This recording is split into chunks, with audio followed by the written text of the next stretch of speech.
Hey everybody, happy Friday. I hope you all had a wonderful week and are having a fantastic day so far.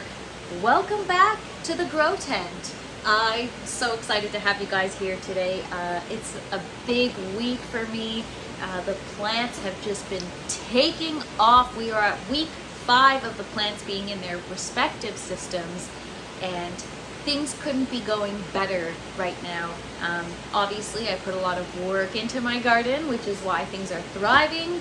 But although I've done a bunch of shorts updating you guys on the progress of the garden, today's idea is to do more of an in-depth, long-form video, show you guys everything that's happening.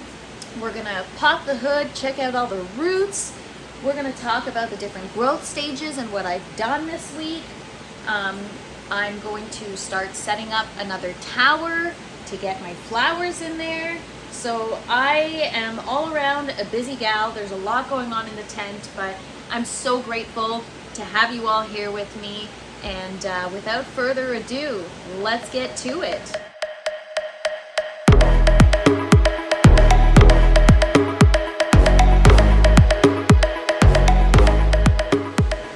And just a quick reminder, if you haven't already and you're into aeroponics, indoor gardening, organic food, just good vibes in general, whatever it may be, please don't forget to like, share, and subscribe to my page.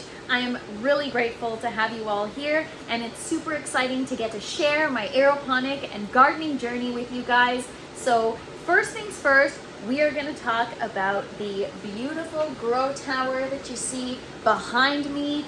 This is the first tower that I started in this grow. I'm going to be setting up my other 2 towers, but for now, the green is my favorite. It is so beautiful, especially when I've got lush green plants growing in there. So I am very excited to show you guys what's been going on. It's been a labor of love. I have a new discovery. Foam collars, neoprene foam cloning collars. That has been the theme of the week for me. Every time I look at my plants in the tower, I keep switching from clay pebbles to foam collars, and now 75% of the tower's plants are in foam collars, which has been great. So I'm gonna take you guys with me. I'm gonna get some gloves on, and I'm gonna show you guys what I mean with these collars. So as I previously mentioned, I am in week 5 of the plants going in or being transplanted into their respective systems. And now that I have the foam collars on, these plants in 5 weeks have just, wow is the only word I have to describe it, to be honest. It's just miracles every day, man. It's incredible. All right, let me take you over. I'm going to take you to the tower, and I'm going to show you what I'm talking about here. So all of our beautiful lettuce and all our other plants, they're all in foam collars. Now, the reason why I'm loving these foam collars so much is because the hydroclay does cause a bit of debris in the system. Now, you're always going to have some debris depending on what nutrients you use, and if you're using a different grow medium like lava rocks or other stuff can cause a lot of debris. I've heard that if you're using a phytoplankton fertilizer, like a marine fertilizer, then it also causes a lot of residue and buildup in your lines. So transitioning everything to the foam collars has been beautiful because I've got no debris. The roots are just free hanging like in a cloner, and they are growing so beautifully. So for example, this lettuce here, you can see some of the roots were darker. That's when I had that in the hydroclay, but now we got some nice clean white roots coming in. And if the roots are looking good, then you can always expect good things on the top. But it takes work on the foundation, on the roots, before you actually see significant growth up top, which is what I love about aeroponics, because you get to observe both, right? So when you see that there's a problem happening down below or above, you can actually just pop out the net pot and look at what's going on down below and assess, right? Is your nutrients off? Are you getting root rot? Are your roots getting enough oxygen? These are all the things that are factors in our healthy plants. So I think I just ripped a lettuce leaf by accident, but I'm gonna eat it. Oh my God. There is nothing like eating fresh lettuce from your tower. Wow. I kind of like breaking them off secretly because then I just get to eat it because I don't waste in this house. Even when they're premature, they taste kind of spicy. Excuse me for chewing on camera, but wow, that is some good lettuce. It doesn't just taste like punchy water from the crappy grocery store. Anyways, back to the roots. Let me show you here. Chives. Chives always have the best roots. They're nice and white and clean and pretty and strong, and it always does well in an aeroponic tower. Always, always, always. What else do I want to show you guys? Oh, my parsley this week. Look at that. My parsley is doing so well. The roots are looking great. Again, just free hanging roots. It is so good just for the plant's health in general, because you know, if the roots get better oxygen, there's better nutrient uptake, which means your plant will take off faster. That's been my experience so far. I shot a video last week of transferring some kale. So it's been, I think, 5 days? 5 days this has been in the tower. And already, look at that root system. Isn't that crazy? Like, it is so cool to, I learned so many life lessons. Sorry, I get very excited. I learned so many life lessons from my grow tent. You know, it's like, you always have to do work within yourself first before you could be the best version of yourself. And it's like, the plant always has to do the work inside, like in the root system first, before it can flourish into the best version of itself. So I love it. This is just proof that in life, a lot of growth goes unseen before we actually notice a change in somebody. So as my plants are growing, I'm growing, and it is very, very cool. In terms of nutrients, I just increased the nutrients last week. I'm adding 1 milliliter per liter of the 7410 Grow General Hydroponics Flora Nova line. I add in a tablespoon of hydrogen peroxide per gallon, which is 4 liters since I'm in Canada. Well, 3.78 liters since I'm in Canada. I've been told several times that hydrogen peroxide will actually counteract the effects of your nutrients. I've heard that in small amounts it can be very effective, so I'm not quite sure what to make of it. If you guys have any experience with hydrogen peroxide in very, very, very small amounts at 3% concentration in hydroponic or aeroponic systems, if you guys have any experience or tips or information, let me know.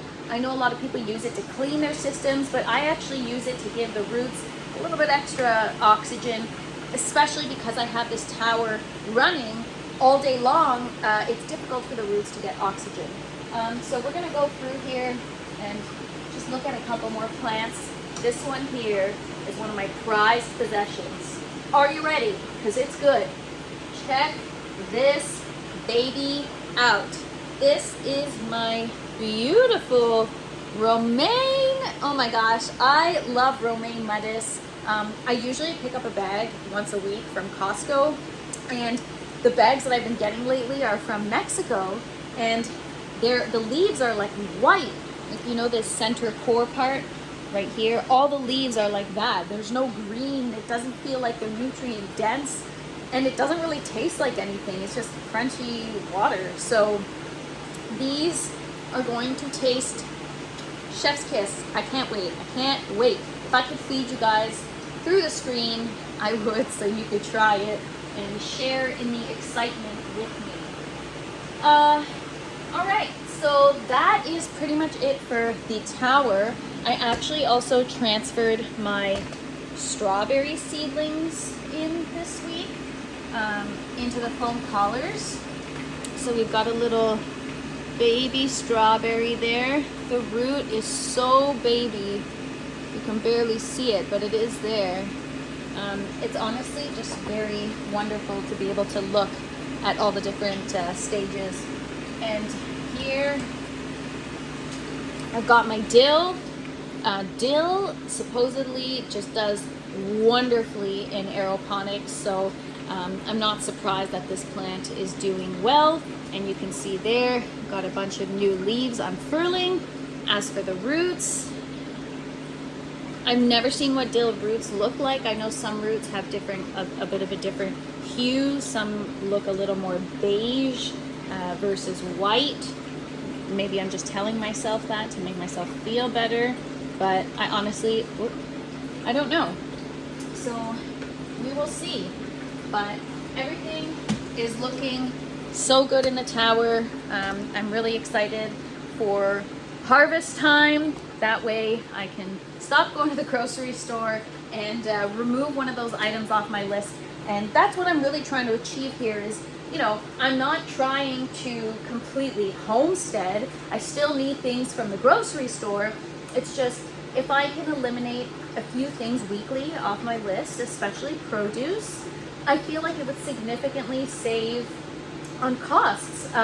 Even though, you know, this room, the electricity and stuff, it's operating all day. Because there are LEDs, it doesn't consume too much, and it's more of a long-term investment, and at least I know what's going into my food. I don't really spray anything. The only thing I plan on spraying, if there are issues or for prevention, is Lost Coast prevention therapy. It supposedly works wonders, and I actually got a sample bottle from Quality Horticulture, so thank you so much for that.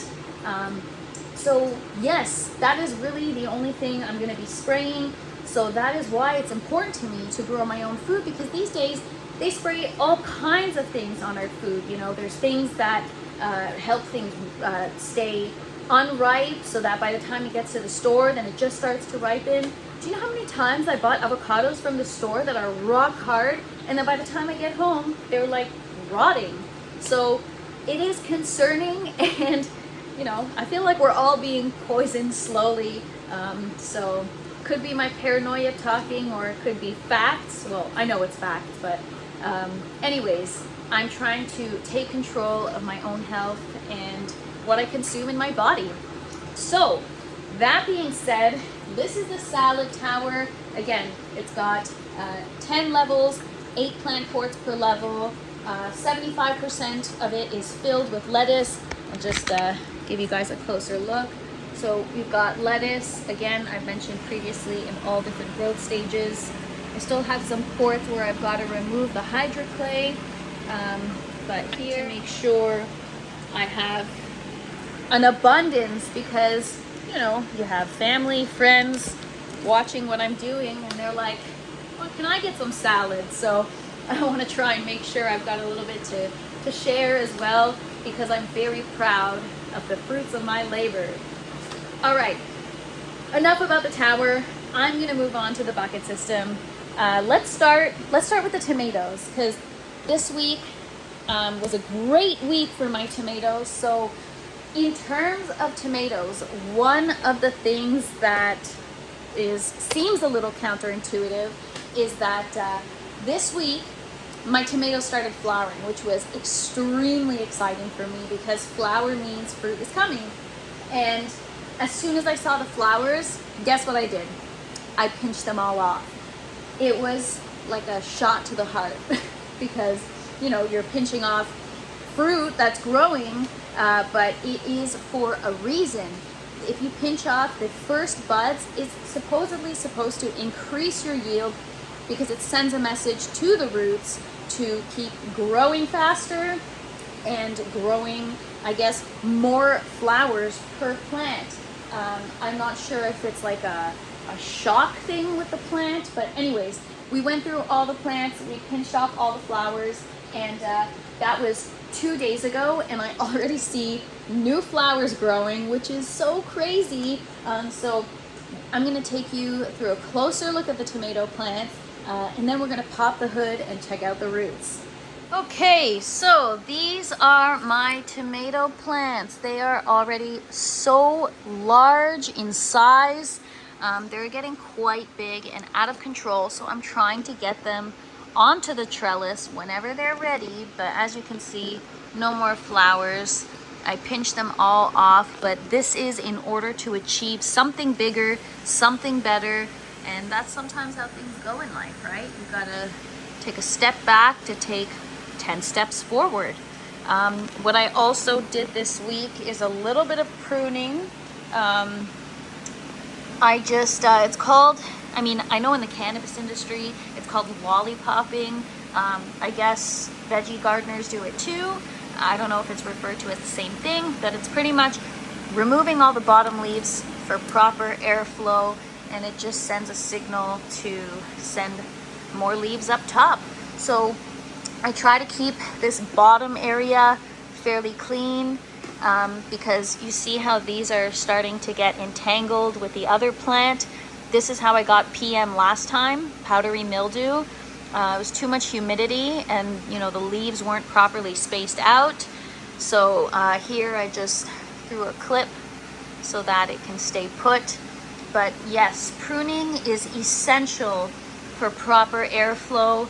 I've had grows where I totally just neglect my plants, and within a couple weeks I've got powdery mildew, and we don't want that because then we have to reset the entire tent. The spores fly around everywhere, and it could be very detrimental to your entire crop. Other than pinching the flowers, I actually pruned all the bottom leaves like I just mentioned.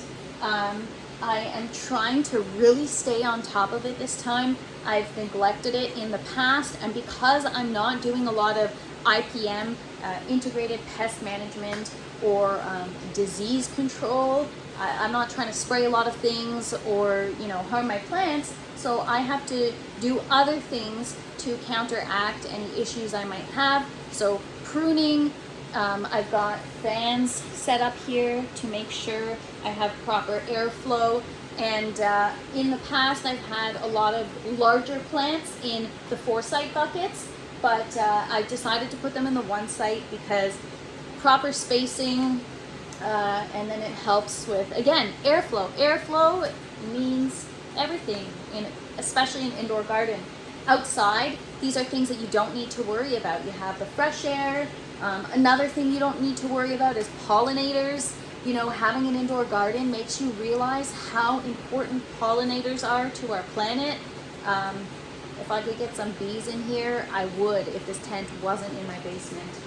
But I get nervous about releasing beneficials in the house. Have you guys ever had an indoor garden? And if so, have you ever released beneficials in the house? I could throw in some ladybugs, but I get worried that they're gonna be flying around my house, and that is not what I want. So I just do the best I can with what I've got. But let's pop the hood on these tomatoes and take a closer look. All right, so I'm actually gonna take you guys with me here. Okay, so keep in mind I've had some issues with oxygen for the roots. So these ones are looking a little bit on the rough side, but they are bouncing back and the plant looks pretty healthy. I'm not too concerned.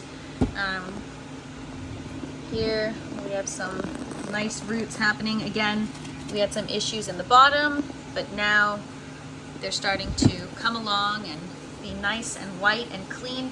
And it doesn't last long though. I feel like, especially with the debris from the hydroclay, they do get slightly discolored. Here we got some nice looking roots. Beautiful. Oh, we got our sprayers coming on. This one's looking great. I'm excited about that. I open these lids once a day just to make sure all the nozzles are working. I've had it before where plants start to look really rough and I don't pop the hood, and then I realize after that things weren't getting watered. So this one's looking great as well. I just have to be careful when I pop the hood because they're not stabilized yet. They're not in a sponge or anything. They're just free, so they don't have much support. I'm waiting for them to get a little larger so I can just clip them to the trellis, which is what I've done in the past, because I can't really put stakes in here. It doesn't really hold. So yeah, we got some roots. And then this little guy was off to such a slow start that I didn't give up on him. And look, it's alive. Very exciting. So that's what's up with the tomatoes. I moved them a little too much. Oops. See? There I go. Already messing up my tomatoes. Anyways, the goal is to get them all onto this trellis here. And eventually I'm going to raise these lights, and I don't know, maybe I'll let them go up to here, as that'll be the highest. In the past, I've neglected things and they go right up to the ceiling, which we don't want. We want to keep these guys under control while also maximizing our yield. Moving on to the pepper plants. My pepper plants, bell pepper plants, have been a journey this week. So back to the wonderful thing about aeroponics is that you get to look at the roots and assess down below to really isolate any issues you're having with your plants. Some people may say that I'm, just complicating it and let the plants just, take the time that they need to grow. But because I'm learning, I want to look at everything. I want to investigate everything. I check things every day to really gain an understanding of what is the best method? What am I doing wrong? Is there a better way? There's always a room to improve, guys. The learning never stops, so never forget that. But anyways, I digress. Back to the peppers. So, the peppers have been looking rough. I thought it was my nutrient levels. Turns out, when I popped the hood, I didn't see any roots at all. And other things that are shared in the bucket system are already growing a huge root system. So I thought to myself, okay, something is off here. Maybe I need to take a closer look. So I posted a video about it last week. If you guys have seen it, great. If not, go check it out. I take out the hydroclay from the net pot to investigate closer as to what is going on with the peppers. And there turns out that they were completely being suffocated. The roots were brown and gross. They weren't growing at all. They looked like they had no oxygen, no room to actually grow. So I don't know if I packed in the clay too tight or whatever the issue was, but I decided to, guess what? Transfer to a foam collar like everything else I do. It's my new favorite thing. It's going to be the theme of my grow.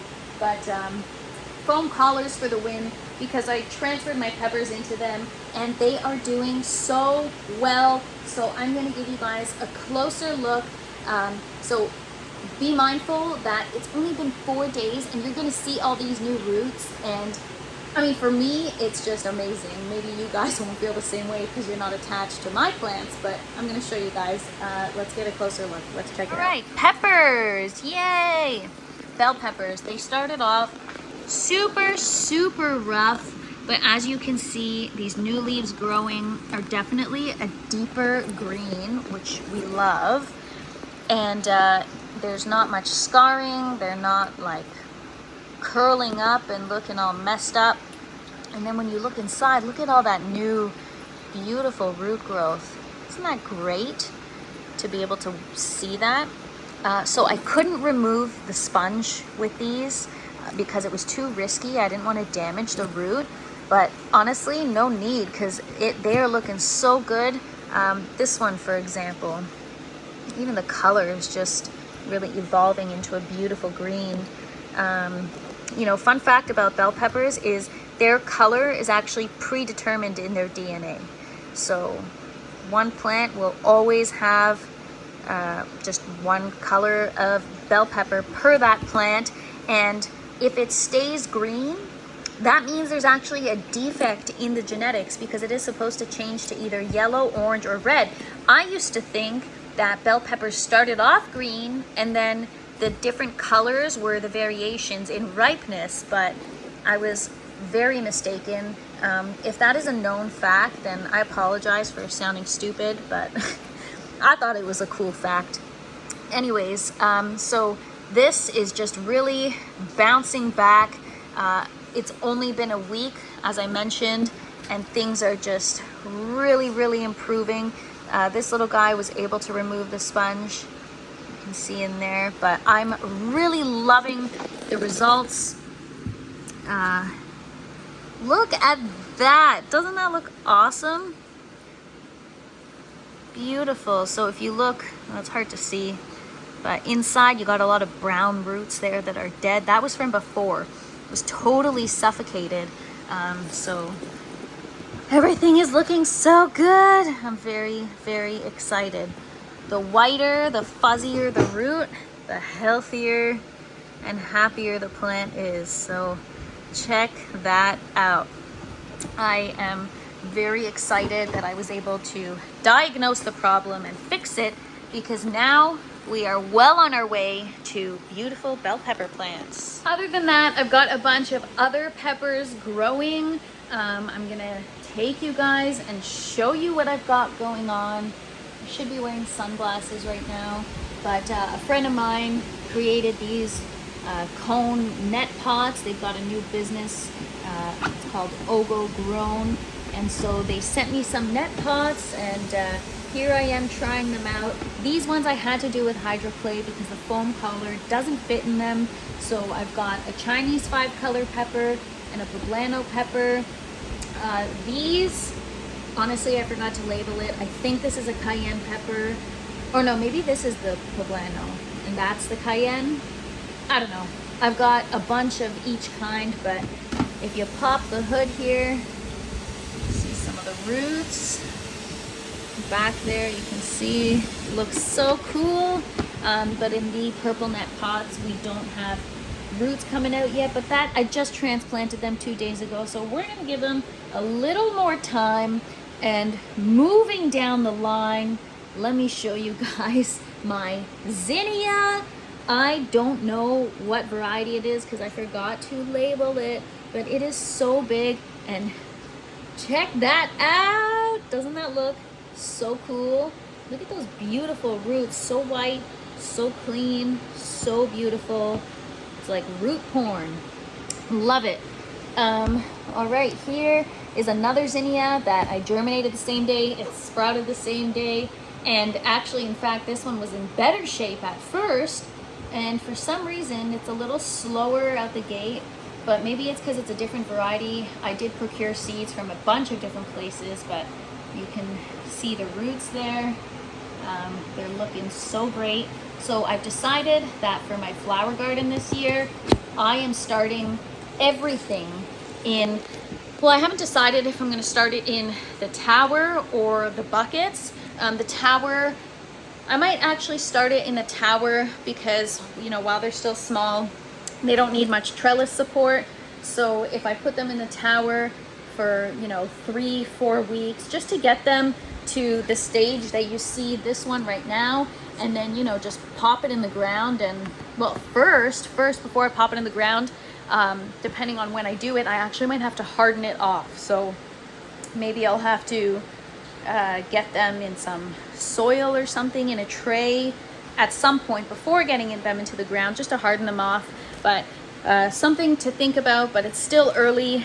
We just had our last frost in Ontario, or in my zone at least, the other day. So it's still cold, not warm enough for an outdoor garden yet, depending on what you're growing, of course. But these kinds of flowers like really hot, full sun. So we are going to wait it out, but don't you worry, I'm going to take you with me every step of the way.